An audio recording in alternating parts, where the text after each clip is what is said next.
I'm gonna hide this tape when I'm finished. If none of us make it, at least there'll be some kind of record.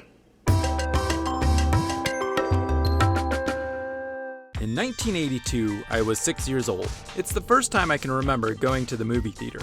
Remember when you were 6? That same summer, my dad took me to see both Star Trek II, which scarred my tiny little mind when Chekhov has a nasty alien worm climb into his ear. That became a seminal movie moment for me, and I've loved being scared at the movies ever since. A week later, we saw E.T., which scared me, thrilled me, made me fall in love with an alien, had me bawling my eyes out when I thought he had died, and then left me soaring at the end of the film. That summer matinee in my small-town movie theater changed my life forever, and I've been a die-hard movie fan ever since, spending all my life looking up at movie screens, hoping to be moved in that same way again. Can you say E.T.? E.T. Now, I was too young to see most of the movies on this list at the theater that year. The only other movies I can remember seeing in theaters in 1982 are Annie, Tron, The Secret of NIMH, and The Dark Crystal. But since then, I would say 8 of the films from that summer have a spot in my top 50 favorite films of all time. I think only 1999, which I often cite as the best year ever for films, can even begin to match that. So on the 40th anniversary, let's journey back and look at the summer of 1982, week by week, which I'm calling the greatest summer of movies ever. I've seen things you people wouldn't believe.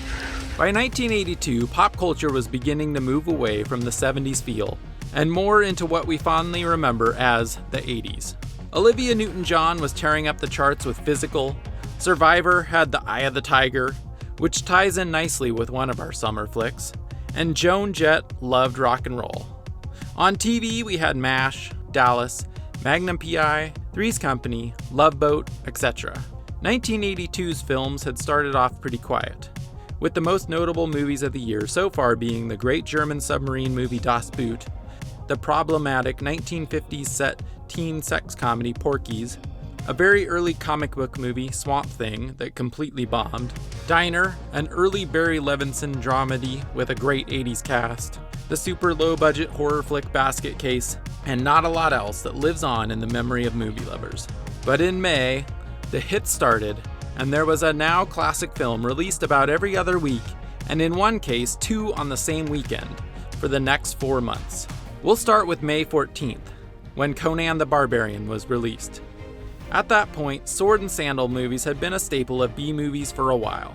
But when director John Milius and writer Oliver Stone decided to adapt the classic comic book character into a film, they went all out. And it's an epic film, with big battle scenes, giant sets, great practical effects, a memorable villain in Thulsa Doom, brought to life by James Earl Jones, and in my opinion, one of the best musical scores of all time, that elevates the entire film by a few points. At that point, Arnold Schwarzenegger was completely unproven as a movie star. The first Terminator film was still 2 years away, but Milius keeps Arnold quiet for much of the film, letting him do most of the speaking with his glistening muscles. But it's a star-making performance to be sure. His first spoken line doesn't come until 20 minutes into the film, but it's a memorable one. To crush your enemies, see them driven before you, and to hear the lamentation of their women. That is good. The next Friday, May 21st, we got the already mentioned Annie, a pretty good family musical with a bunch of memorable songs and scenes that still holds up well today. But we also got another one of my all-time favorite films, that being Mad Max 2, The Road Warrior. In 1979, George Miller's low-budget action masterpiece Mad Max burst onto the scene, forever changing the look of post-apocalyptic films. For The Road Warrior, he takes all those elements and turns them up to 11. The action in this film is absolutely insane. All of it done for real. In a previous Tongal video, I called the final chase scene the best car chase in movie history. For my money, it's the best Mad Max film and one of the greatest action films of all time. You will know the vengeance of the Lord and Mangus. On Friday, May 28th, it was Sylvester Stallone's turn to shine. He wrote, directed, and starred in what I consider the most fun of the Rocky series. We got the introduction of Mr. T to the world, and Hulk Hogan's star-making performance. They are the best 1-2 punch of adversaries Rocky ever had to face. Plus, the unintentional comedy factor is off the charts in this one.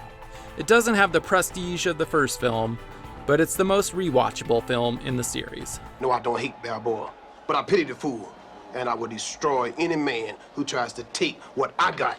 On June 4th, we got two very good films. Star Trek II, which I don't pretend to be a Trekkie by any means, but I, and many others, consider it to be the best Star Trek film of them all, with Khan being the greatest villain Captain Kirk ever faced. And that same day, we got the Spielberg written and produced Poltergeist. This classic horror film was a monster hit, bringing the terror of the supernatural into the suburbs. It's scary, funny, touching, and incredibly well made, and still ranks as my all-time favorite film about ghosts. They're here. But the next weekend, June 11th, would be the one that changed cinema and the world forever. This time Spielberg brought us E.T. E.T. Phone Home. Now, I don't need to say much about this film. I can't say anything that hasn't been said before. It became the highest-grossing film of all time that year, knocking off Star Wars. It's an all-time classic for the ages and firmly sits near the top of my favorite films. I'll be right here. Now we're taking a big step down on June 18th with Firefox, which is a very forgettable Clint Eastwood film about a pilot sent into Cold War-era Soviet Union to steal a fancy jet. There are probably 30 to 40 better Clint Eastwood films, but the weekend after that might just be the greatest weekend in sci-fi and horror lovers' lives. Incredibly, we got John Carpenter's The Thing and Ridley Scott's Blade Runner, two films in my top 20 somehow coming out on the same day. Both films were far ahead of their time and didn't really connect with 1982 audiences. The Thing was a massive flop, but it stands the test of time as John Carpenter's best film, who made nothing but bangers in the 1980s. It's an incredibly tense film with a great script, top-notch acting, the best practical makeup effects of all time, and an ending that will leave your mind spinning. There's nothing else I can do. Just wait. And Blade Runner's mark on cinema is undeniable, with half of all sci-fi films since then ripping off the look of it. Harrison Ford was red hot, coming off 2 Star Wars films and his first film as Indiana Jones. It set the standard for the sci-fi noir genre. This or Alien I would call Ridley Scott's best film. Memories. You're talking about memories.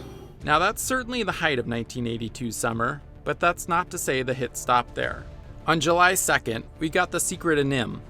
This film was a big deal to 80s kids. Up to that point, only Disney was making feature animation. But a few years prior, Don Bluth and a group of animators broke off from Disney to make this film, which in my opinion is the best animated American film of the 80s. And it set up Bluth Animation as a true rival to Disney for at least another decade. On July 9th, it was Disney's turn to punch back. Only instead of animation, they went with a mix of live action and some very early CGI in Tron. Now, I don't think of this as a great film. It's an okay sci-fi action flick, but it is incredibly influential. The look of the film is completely unique. It predicted the influence of video games on our lives, and it proved to Hollywood that CGI effects were a force to be reckoned with, even if it took another decade or so to become a reality. We're only gonna fail if we give up. Now come on, look! This next weekend, July 16th, was probably the worst of the summer, with 3 completely forgettable comedies. Woody Allen's Midsummer Night's Sex Comedy, Kenny Rogers and Six Pack, and a forgotten Gary Marshall film, Young Doctors in Love. Beat it, Doctor. July 23rd gets a little better. The Best Little Whorehouse in Texas is a fun, but certainly cheesy musical.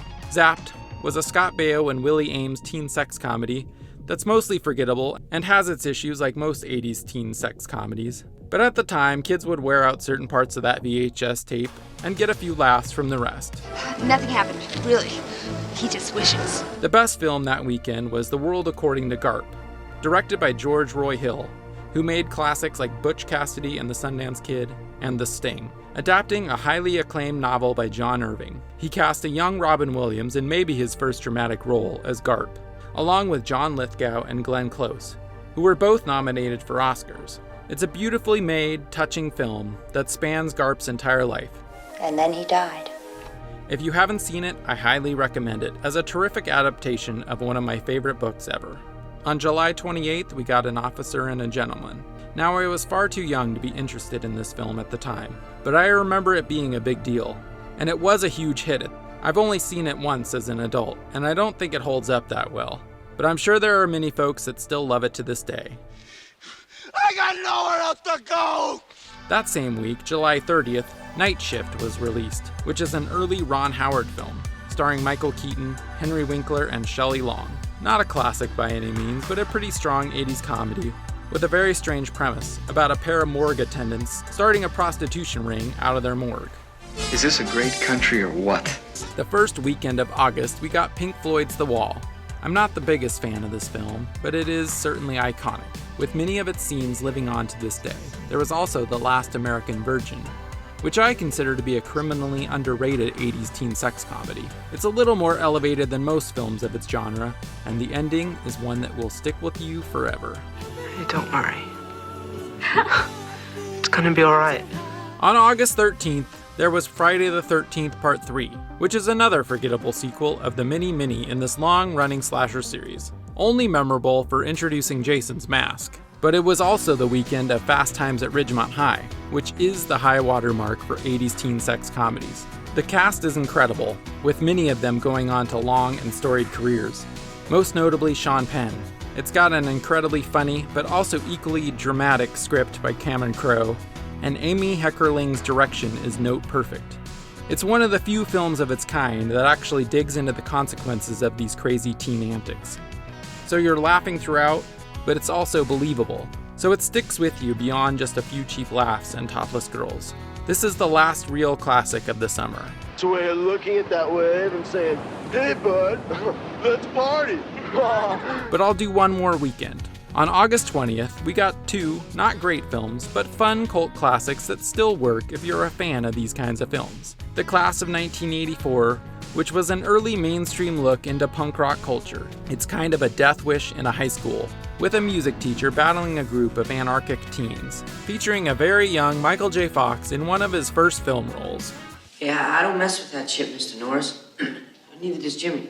And Beastmaster, which is one of those schlocky sword and sandal films that can't hold a candle to Conan. But thanks to early HBO, aka, hey, Beastmaster's on, I saw this film 100 times as a kid, and it worked perfectly for me then. And I still enjoy it as a cheesy romp today.